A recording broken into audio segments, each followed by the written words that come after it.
Pierre Laurent, le congrès du Parti communiste se termine. Vous êtes réélu secrétaire national du Parti communiste. Quels sont les points forts de ce congrès ? D'abord, l'unité des communistes. On a beaucoup parlé de ça, il y a eu beaucoup de commentaires. C'est un congrès qui se termine dans le rassemblement et dans l'unité. Et c'est une très bonne chose pour les événements qui nous attendent. Et autour d'une feuille de route qui est claire, puisque nous avons décidé de relancer le processus qui permettrait d'aller au rassemblement du maximum de forces de gauche qui veulent en finir avec la politique gouvernementale. Et pour ça, en fait, ce que nous proposons, c'est d'amplifier dans le pays un travail de construction citoyenne d'un pacte d'engagement commun avec tous ceux qui voudront, mais en le faisant dans le pays, avec la consultation citoyenne et au-delà, et de le soumettre à une grande votation citoyenne nationale au mois d'octobre. En fait, l'idée du Congrès, c'est que maintenant, si on veut débloquer cette situation, il faut qu'un nouvel acteur entre en piste. Et cet acteur-là, ce sont les citoyens.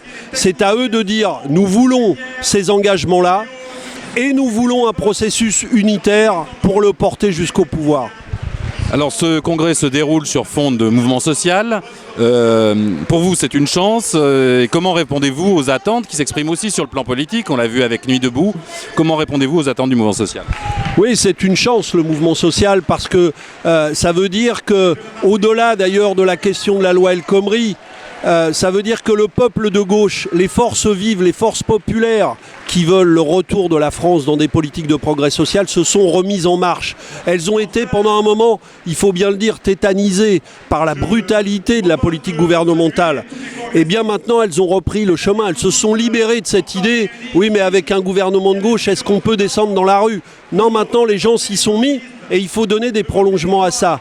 Et on voit bien qu'aucune candidature gouvernementale qui soutient la politique actuelle ne peut prétendre incarner la gauche. Donc il faut donner un visage politique à ce mouvement social. Et c'est ça que nous allons débattre avec tous ceux qui sont dans la rue aujourd'hui.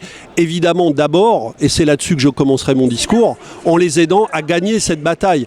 Parce que si nous allons jusqu'à la victoire sur la loi travail, eh bien ça changera tout le paysage politique aussi. Et c'est pour ça d'ailleurs qu'ils s'arc-boutent si fort en face, à la fois du côté du MEDEF et du côté de Manuel Valls.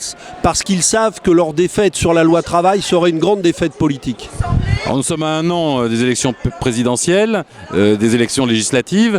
Le paysage de la gauche est extrêmement dispersé, éparpillé. Une grande partie des électeurs de gauche sont en colère, en désarroi et ne veulent plus ni de François Hollande ni de Manuel Valls. On voit que Jean-Luc Mélenchon est parti en solo. Pour le reste, ça paraît dispersé. Comment allez-vous essayer ou tenter d'agréger tout cela ? Je crois que le processus que nous proposons en fait maintenant, c'est d'aider le maximum de nos concitoyens à exprimer ensemble cette double exigence des politiques, des engagements communs qui d'ailleurs nous rassemblent avec Jean-Luc Mélenchon ou avec d'autres forces. Mais en même temps, cette idée que ces engagements communs doivent être portés par une candidature qui les rassemble tous. Et on voit bien le risque, c'est qu'il y a déjà, je sais que cet après-midi Jean-Luc Mélenchon va dire je continue dans mon processus et j'en ai parlé avec lui quand il est venu au congrès jeudi, mais il y en a beaucoup d'autres qui sont venus au congrès, des syndicalistes, des responsables associatifs, des responsables de la gauche, et on voit bien que pour le moment ils n'arrivent pas à se rassembler sur une seule candidature et c'est pourtant nécessaire. Pour débloquer la situation, nous allons dire aux gens, écrivons ensemble un pacte d'engagement commun d'ici octobre. Si vous l'écrivez ensemble, si vous le soutenez par une votation citoyenne, il deviendra incontournable. Il placera tout le monde devant ses responsabilités. Et la dynamique d'un processus unitaire, c'est à vous de la déclencher. Parce qu'on voit bien que les discussions que moi je pourrais avoir avec tel ou tel ne suffiront pas dans la situation actuelle. Donc il faut que les citoyens entrent en scène maintenant. Il ne faut pas qu'ils attendent 2017. Il faut qu'ils entrent en scène maintenant pour nous aider à construire un autre scénario politique pour 2017. Et je crois que c'est possible. Les forces disponibles sont grandes, mais il faut leur donner l'espoir d'y arriver. Et c'est pour ça que nous avons décidé que le Congrès, c'était maintenant des actes, pas seulement du discours, il faudrait que ça se rassemble et tout ça, mais des actes et un chemin concret. Le pacte d'engagement commun, la rédaction de ce pacte, la votation citoyenne nationale et ensuite qui nous aidera à être la première marche vers un processus de convergence.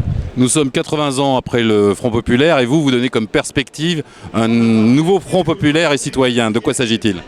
Oui, le Front populaire et citoyen, c'est ce qui va permettre à la fois aux mobilisations sociales, aux constructions citoyennes. On a vu Nuit debout, mais on sait que localement ou départementalement ou régionalement, il y a plein de choses qui se construisent du même type ou sous une autre forme ou sur les sites internet, des gens qui élaborent des plateformes ou qui sont engagés dans des combats citoyens sur tel ou tel sujet.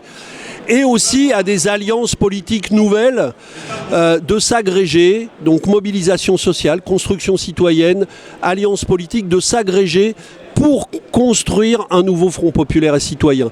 C'est le Front populaire et citoyen, c'est pas une démarche politique de sommet, c'est la mise en mouvement de la société et de la société du progrès en faveur de changements politiques, de nouvelles conquêtes des pouvoirs à tous les niveaux dans le pays. Et ça, c'est notre démarche de fond.